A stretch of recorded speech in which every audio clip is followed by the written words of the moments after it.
परमात्मा के पाने का, यानी इस जेल से छूटने का ये एक साधन है, एक तरीका है, एक प्रोसीजर है। ये प्रथम मंत्र आपको प्राप्त हो तब आपको यहां तक बरी कराएगा परमात्मा, आपके साथ चलेगा वैसे तो यहीं से, लेकिन जब आप मूल कमल में पहुंचोगे आपका जाप होगा। ये प्रथम मंत्र में जो आप जाप करते हो मूल कमल का किलियम, तो वो परमात्मा आपसे पहले यहां तक तो आपको क्लियर कराए पाओगा, आपका डेबिट क्रेडिट साफ करके, और आपके वहाँ अकाउंट यहां तक तो ऑटोमेटिकली आप साफ मिलोगे। फिर त्रिकुटी में जाकर बात बिगड़ती है। वहां एक बहुत बड़ा मेला भरता है, वहां पर बहुत भयंकर स्थान है वो अनजान व्यक्ति के लिए। कहीं पर जैसे मेलों में आपने देखा हो, कहीं तक कोई नाच रहा है, कोई गा रहा है, कोई रीछ नचा रहा है, कोई बाजीगर तमाशा दिखा रहा है, कोई रागनी गा रहा है, किता कुछ ढोल पीट रहे हैं, और किता कोई साधु संत कोई कथा सुना रहा है। तो त्रिकुटी पर जाकर के बहुत बड़ा विशाल स्थान है वो, वहां पर ये काल नीचे के जो संत हैं नकली उसने भेज रखे हैं, ये इनके रूप धारण करके अलग अलग मंच बनाकर वहां सत्संग कर रहा होगा, और कहीं नाच रहे हैं, कहीं गा रहे हैं, कहीं पंक्तियां लगी हैं धर्मराज के दरबार में जाने के लिए। तो वहां यदि परमात्मा आपके साथ नहीं होंगे तो आप विचलित हो जाओगे, और उस समय परमात्मा आपकी बाजू हाथ पकड़ेगा, जैसे बालक का उंगली पकड़ लिया करे माता पिता, कहीं मेले में रड़ ना जाइयो, गुम ना हो जाए, यहाँ पर ऐसे साथ ले जाएगा। अब बच्चा भीड़ के अंदर कहीं भी कोई आकर्षक वस्तु देखता है, पिता का हाथ छुड़ा कर उसकी तरफ भाग जाता है, पिता को ध्यान नहीं रहे तो मेले में गुम हो जाता है। तो वहां ऐसी स्थिति है। तो क्या बताया है कि जब प्रथम मंत्र आपको दिया जाएगा तो ये यहां तक की कैद आपकी मुक्त हो जाएगी, कंठ कमल तक, इनसे यहां तक बरी हो जाओगे आप इन 5 मंत्रों से। इसके साथ साथ जो 2 नामों की जो धन है आपका, वो आपको अलग से मिलेगा, आपके सतलोक जाने वाली कमाई में वो सहयोगी होगा, क्योंकि वो उस परम पिता का जाप है। इसलिए उस सारनाम की जो आपको मिलता है लेट, उसकी कुछ पूर्ति ये 2 मंत्र करते रहते हैं साथ के साथ, क्योंकि डॉक्टर को पता होता है कौन सी औषधि इस रोग में रोग काटने की और कौन सी इसके बॉडी को सपोर्ट देने की है। तो कंप्लीट कोर्स डॉक्टर ही जानता है जो वेल नोन होता है। तो ये दास इस रोग का डॉक्टर है, इस पृथ्वी पर नहीं है कोई व्यक्ति और जो इस दास को ज्ञान है।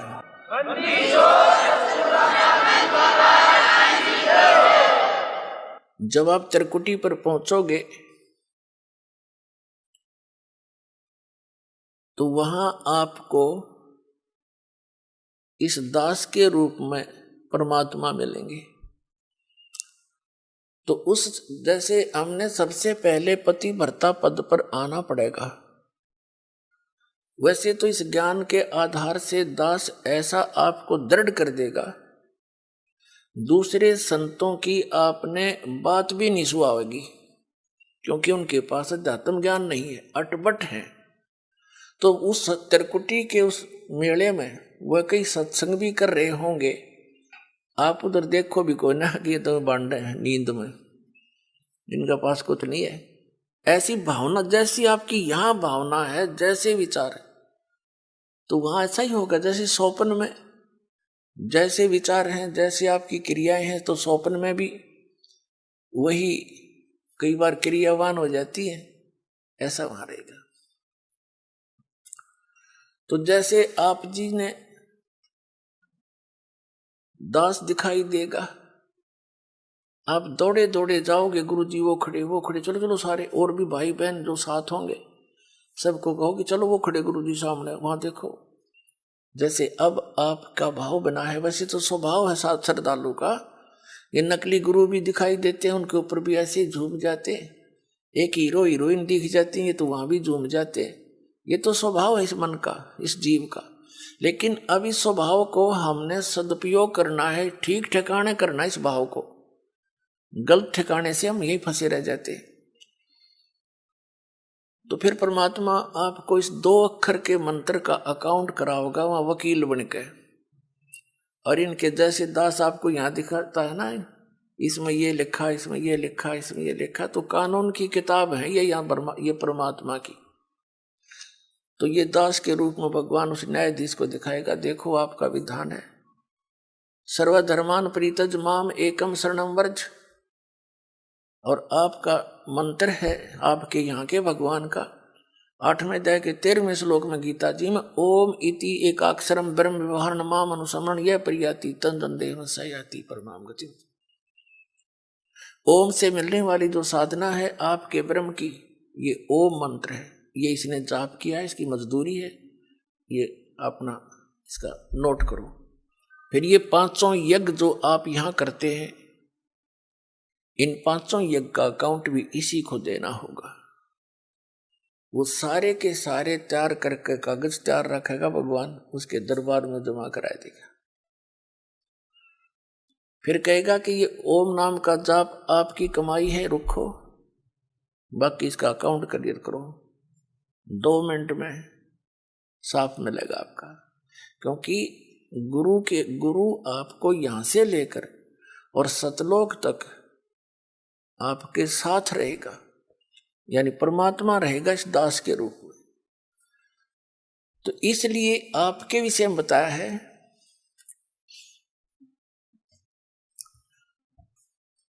अब क्या बताते हैं कि इस काया का गर्भ न करियो,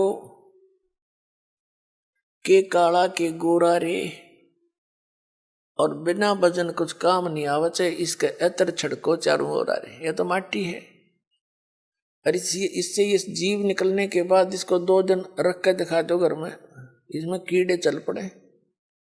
ऐसा बेकार शरीर है ये। कबीर साहब कहते हैं, गर्भ ना करे रे गंवारा, यो जोबन और तेरा धन, ये जवानी और ये धन, ये तो मेहमान है दिन चारा।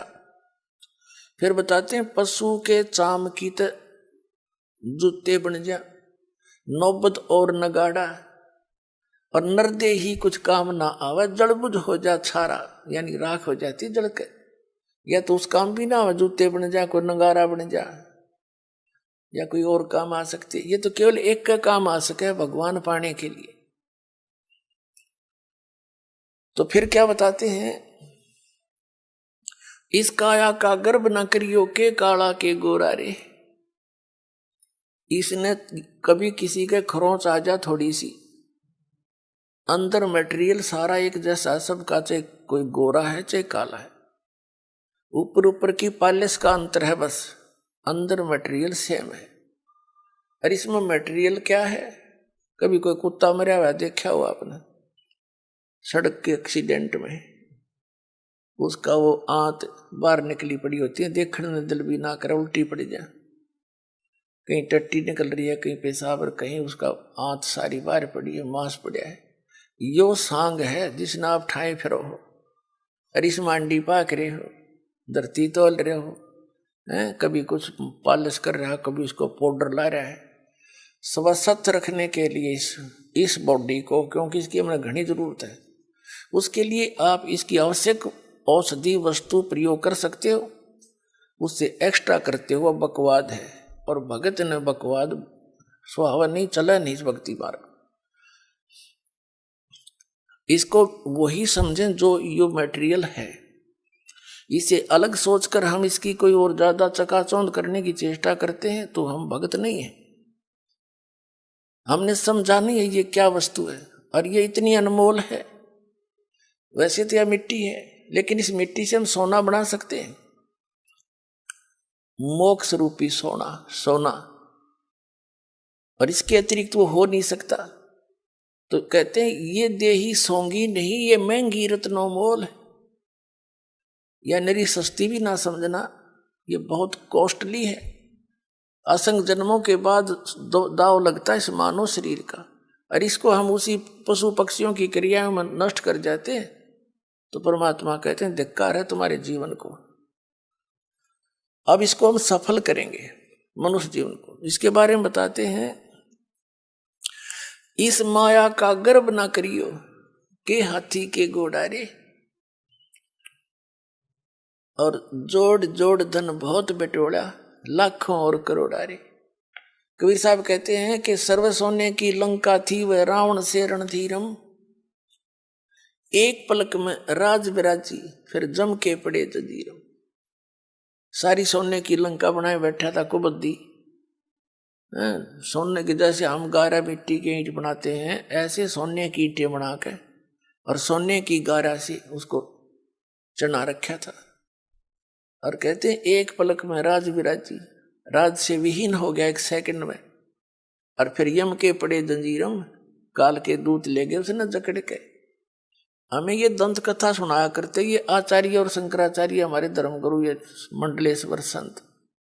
कहते हैं रावण की मुक्ति होगी, श्री राम के हाथों मर गया। कोई बात हुई है? इसी को दिन को मार दो, ऐसे जालिम व्यक्ति को फिर स्वर्ग मिलेगा, मुक्ति होया करे उसकी। फिर भक्ति की आवश्यकता क्या रहेगी? राम तो मर जाते सारे, फिर राम ने अपना परिवार ना मारा एक भी, जब सद मुक्ति होनी थी। तो ये बकवाद गढ़ा करते, न ज्ञान था को नहीं, जनता को मूर्ख बनाकर अपने पीछे लगाए रखना इनका उद्देश्य था। अब बुद्धिमान हो, भक्ति करनी है तो विवेक से करो, न तो कोई फायदा नहीं डले डोन का। तो परमात्मा बताते हैं कि इस संसार की किस वस्तु की डिमांड करते हो आप? क्या मांगो कुछ स्थिर ना रहाई, और देखत नैन चला जग जाई। 1 लाख पूत 1.25 लाख नाती, उस रावण का दीवान बाती। यदि आप भगवान से धन की डिमांड करते हो, उस रावण जितना धन तो आप मेरे ख्याल में 100 जन्म भी नहीं इकट्ठा कर सकते। और एक पुत्र ना है किसी का, वो पुत्र डिमांड करता रहता है, बस ये मरे जाए, वो पुत्र वाली डिमांड ना पूरी होती इसकी। तो बिना ज्ञान के हम ऐसे दुखी थे, इस ज्ञान से हमारी 90% ये अननेसेसरी जो डिमांड है ये खत्म हो जाएगी।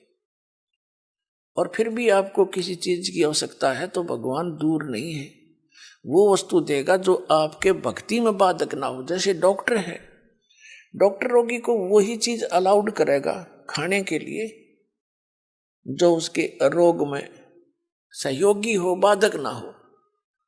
तो डॉक्टर नहीं है, उसने नो क्या कुछ खा ले, बता कोई बात है?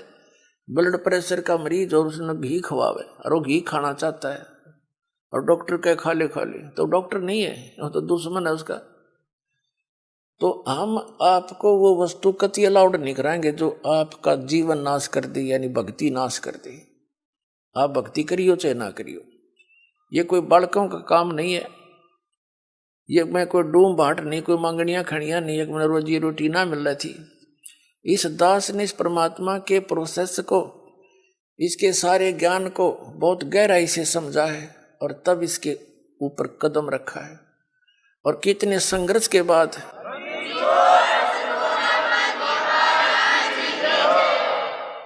ये दास जूनियर इंजीनियर सिविल हरियाणा में नौकरी करता था, इरिगेशन डिपार्टमेंट।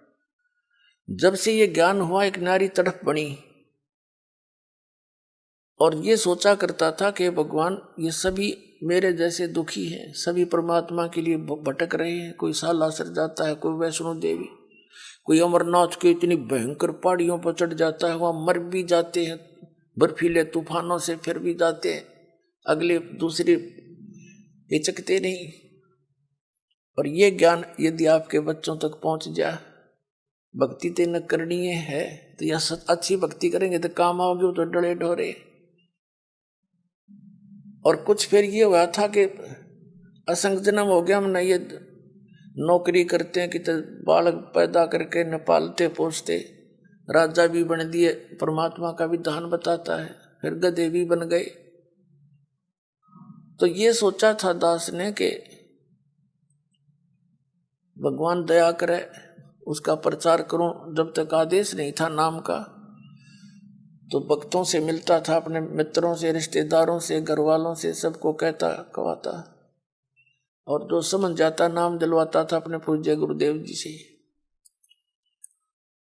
फिर और मन में ये सोचा करता कि इस नौकरी ने छोड़ छाड़ के अपनी तो भक्ति करूं, इसमें तो सारा दिन सिर दर्द रहता है। लेकिन वो भी हमारी अपनी बालक वाली सोच थी। लेकिन परमात्मा का ज्ञान तो ये कहता है कि डेरे डंडे खुश रहो, खुश रे लेना मोक्ष, ध्रुव प्रहलाद भी पार हो गए, फिर गृहस्थी में के दोष।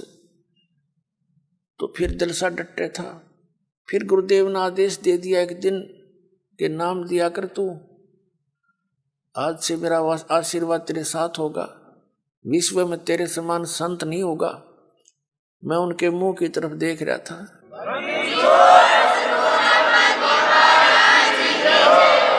क्योंकि अपनी औकात से जीव खूब परिचित होता है, मानने चाहे ना मानने। मुझे अपनी सतीथि का पता था कि जितना वजन इन्होंने दास पर रख दिया इस योग्य नहीं है। फिर भी मेर है उनकी, गुरु मेर करें तो कागज हंस बना दे। तो उन्होंने कहा तेरे साथ रहूंगा, चिंता मत करना। और आज से सभी जितने उनके शिष्य थे सबसे कह दिया था कि आज के बाद मैं तुम्हारा गुरु नहीं हूं, आज से दोबारा इससे उपदेश ले लो और इसको गुरु बनाओ, इससे तुम्हारा मोक्ष होगा। अब यह बात भी नहीं हमारे गले उतरे थी कि उन तो मौज है उनकी।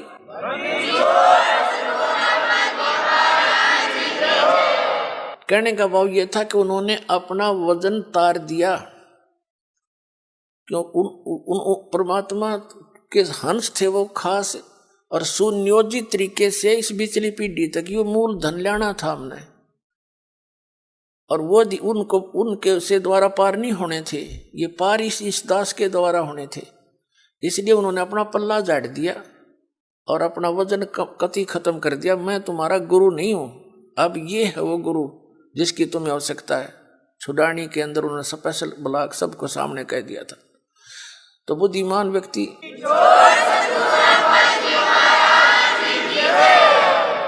तो पहले तो यूं था भी चलो परमात्मा का भी दान है, भक्ति भी करेंगे, अपने बच्चा में भी रहेंगे। फिर मन में उमंग उठी कि भगवान ही बाप के गुण गाऊंगा, आदेश दे दिया नौकरी भी छोड़ दूंगा। क्यों? एक का काम होगा, नौकरी भगवान की सच्ची सरकार की कर ले चाहे नकली की कर ले, एक का बनेगी, इतना वजन हो पीछे।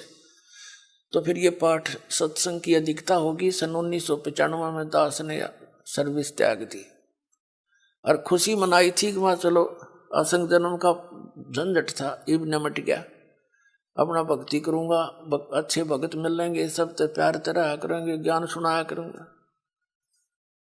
अब मैंने सोचा था कि अब मैं चैन से रहूंगा। अब इसमें देखा इस जितना झंझट की तो पाया कोई ना। साची को कबीर साहब कहे हैं, साची को और मारना है, भला करूं और बुरा बतावें। वो नए सिरे तो और संघर्ष शुरू हो गया।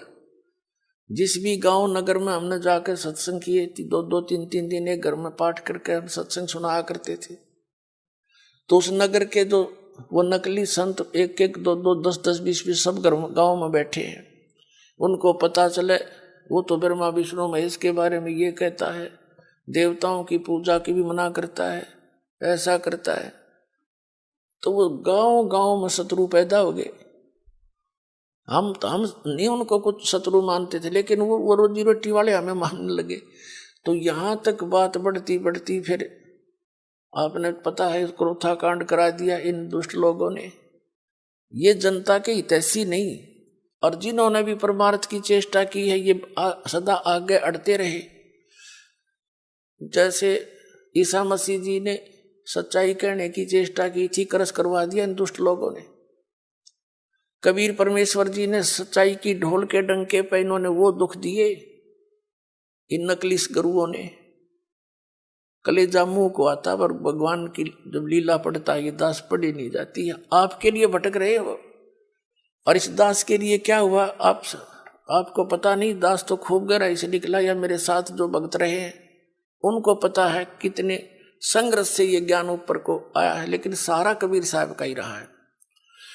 तो दास ने ये सोचा था कि इसमें चैन से रहूंगा, इस जितना दुख था कि तभी ना पाया। लेकिन अब ये दुख एक बार दास ने हो लिया। कुछ भगत हमारे साथ थे, उन्हें जेल तक जाना पड़ गया इस परमार्थ के लिए। इसी जेल तक 100 मिलो हमने, जो भगवान के बच्चे उभर जाए, जनता का कल्याण हो जाए।